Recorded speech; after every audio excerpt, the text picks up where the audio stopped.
أعوذ بالله من الشيطان الرجيم.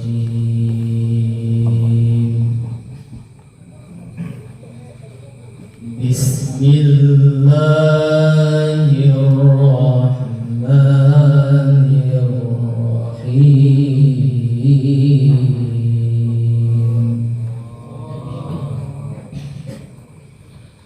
لقد كان لكم في رسول الله أسوة حسنة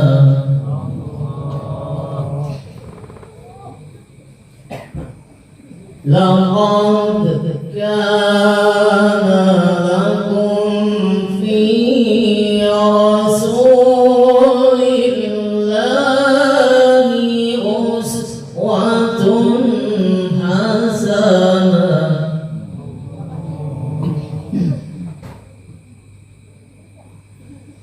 لمن كان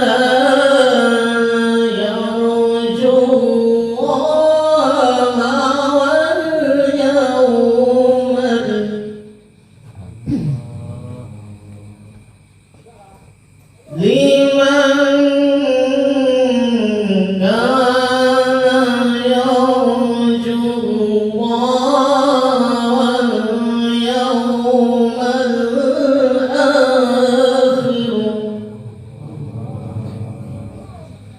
وذكر الله كثيرا. صدق الله العظيم. Karena di dalam diri Rasulullah itu adalah merupakan suri teladan yang patut kita ikuti. Karena akhlak beliau adalah khuluqul Quran. Akhlak beliau itu adalah Al-Quran. Nah, dalam hal ini lalu kita akan mengambil iktibar dari angka 12 ini adalah misi beliau. Kenapa maka dikatakan misi beliau angka 12 merupakan angka kelahiran baginda Rasulullah Shallallahu Alaihi Wasallam, ini merupakan angka keramat. Kenapa maka dikatakan angka keramat? Karena beliau lahir 12, siang 12 jam, malam 12 jam. Kemudian luas kota Mekah tempat daripada kelahiran beliau adalah 12.000 km. Di area Makkatul Mukarramah adalah 12. Jadi kalau kita ingin berhubungan ke Saudi Arabia, maka kita tinggal menekan angka 12, maka kita bisa langsung untuk berhubungan ke Saudi Arabia. Itu kode areanya. Kemudian angka 12 merupakan misi daripada beliau. Kita ambil contoh beliau yang pertama adalah menanamkan nilai keimanan. Rukun iman ada 6. Beliau untuk menyelamatkan daripada umat manusia dengan menyampaikan Islam. Rukun Islam ada 5. Kemudian beliau manusia yang paling sempurna yang patut kita tiru di dalam masalah kehidupan kita. Beliau memiliki suatu perangai yang baik, akhlak yang baik, yaitu dengan sifat ihsan. Jadi rukun ihsan itu 1, maka jumlahnya menjadi 12. Ini yang akan kita terapkan di dalam masalah segi kehidupan kita.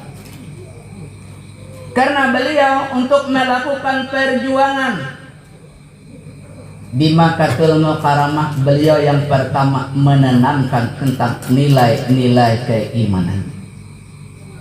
Supaya di antara orang-orang kafir Quraisy itu mempercayai kepada Allah Subhanahu wa Ta'ala. Itu yang pertama. Nah, kemudian di dalam hal ini karena beliau untuk membimbing kepada kita sesuai apa yang dikatakan beliau, innama bu'istu li utammima makarimal akhlak. Jadi beliau, kata beliau, sesungguhnya aku diutus ke dunia ini tiada lain hanyalah untuk menyempurnakan budi pekerti yang baik. Maka akhlak ini adalah sangat penting artinya di dalam segi kehidupan kita. Kalau kita perhatikan pada saat-saat ini, anak-anak kita di sini boleh kita katakan krisis akhlak. Nah, kenapa maka dikatakan krisis akhlak?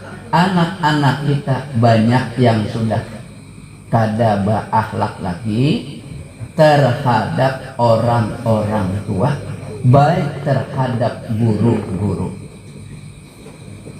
Katakan krisis akhlak. Nah, jadi oleh sebab itu di sini kita menanamkan, yang pertama kita tanamkan dasar kepada anak-anak kita. Kalau boleh kami bertanya, sudahkah bapak-bapak mengajarkan kepada anaknya 2 kalimat syahadat? Ini wajib bagi bapak-bapak mengajarkan. Untuk mengislamkan anak kita. Ini anak kita islamkan. Jangan-jangan nanti anak kita, karena kita tidak memberikan suatu bimbingan, dia tidak mengetahui apa yang dimaksud dengan 2 kalimat syahadat. Jangan-jangan nanti sudah akad nikah, ditanya coba baca tobat syahadat, pas kada bisa. Pas kada bisa, disuruh baca tobat syahadat kada bisa saya. Kalau kita tidak memberikan suatu bimbingan dari awal, maka di sini anak kita 50 tahun yang akan datang, anak-anak kita tidak mengenal lagi masjid, tidak mengenal lagi sembahyang. Kenapa? Karena dia asik terbuai dengan alat-alat yang modern pada saat ini. Anak-anak kita yang kecil sudah pandai pegang HP yang culit-culit. Culit-culit. Ada kita nang tuha nang ini baik kada bisa kayak apa hendak menelpon pakai HP nang culit-culit nih. Ada kita ngapa ada HP-nya. Nah, yang penting fungsinya sama, pada bisa menelpon, bisa SMS, bisa mendengar. Kadosa nang culit-culit itu. Ini nang tuha. Jadi ada anak-anak harap pada kita inya hafal aplikasi dan lain sebagainya. Nah, itu anak kita. Lalu kenapa? Nah, di sini dia terbuai oleh adanya mainan itu.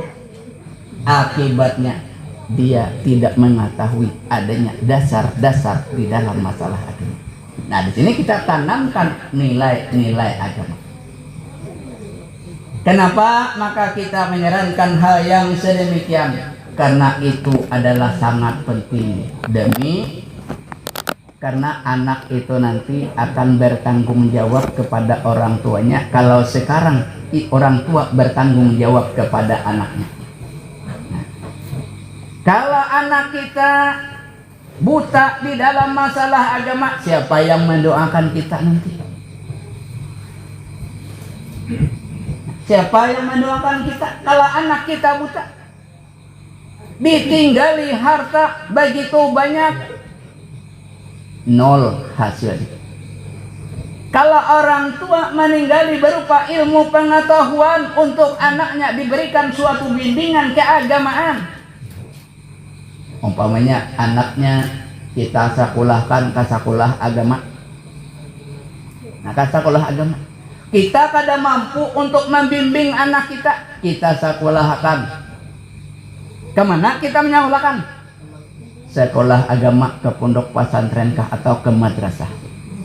Kalau kita menyekolahkan anak kita ke SD, di SD sekarang mata pelajaran bidang agama itu dihapus, dijadikan pelajaran PPKN dan akhlak sekarang. Nah, jadi pelajaran agama hilang. Nah, jadi oleh sebab itu lalu kita untuk membimbing anak kita. Yang penting kita memberikan biaya kepada anak-anak kita untuk pendidikan agama. Kita kada mampu untuk membimbing anak kita karena kita kesibukan aktivitas kita sehari-hari, kita sibuk. Tidak sempat untuk membimbing anak kita, mengajari anak kita tata cara bagaimana wudhu, bagaimana pelaksanaan ibadah salat yang dilakukan. Kada sawat. Nah, lalu di situ kita sekolahkan ke pendidikan agama. Nah, di sana ada pelajaran-pelajaran tersendiri, baik dalam pelajaran fikihnya, ada pelajaran akidah akhlaknya, ada pelajaran Al-Quran hadisnya. Nah, itu anak-anak. Nah, jadi kita untuk menyarankan hal yang sedemikian supaya kita bisa mendapatkan suatu keselamatan. Kalau kita pada saat ini ahli dalam beribadah, tapi anak kita tidak menghiraukan anak kita menjadi ahli maksiat, maka celaka kita. Kadang-kadang mendoakan anak kita nanti menuntut kepada kita, dituntutnya kita. Kenapa? Karena kita tidak memberikan suatu bimbingan kepada anak kita, dituntut kita. Kita masuk surga, anak kita masuk neraka, nya keberatan. Kenapa anak kita keberatan? Ya Allah, kenapa orang tuaku masuk surga sedangkan aku masuk neraka? Lalu ditanya oleh Allah, siapa bapak kamu? Nah, lalu dalam hal tersebut dipanggil bapaknya, dihadapkan dengan anaknya. Lalu ditanya bapaknya, adakah kamu untuk memberikan bimbingan tentang ajaran agama kepada anak kamu?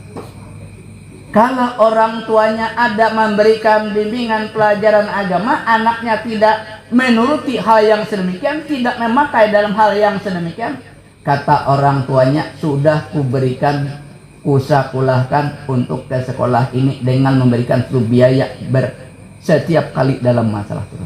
Diberikan biaya untuk pendidikannya, untuk menuntut ilmu dalam masalah itu. Tapi dia yang tidak mengindahkan hal yang sedemikian. Apabila orang tuanya tidak ada memberikan dengan hal sedemikian, kalau sudah ada buktinya apa? Makanya kalau kita memberikan bimbingan anak yang sudah berumur 7 tahun, ajari pendidikan agama. Berumur 10 tahun, perintahkan dia salat. Tidak salat, pukul. Adalah nama mukul anak berumur 10 tahun yang kada sembahyang. Ini takun lalu adalah. Itu hadis Rasulullah. Umur 7 tahun bimbing. Umur 10 tahun perintahkan. Tidak melakukan pukul. Kadada nama mukulnya. Kadang-kadang kita juga Abah nih menyuruh orang sembahyang. Abah pun kenapa kada sembahyang? Nah, ada alasannya.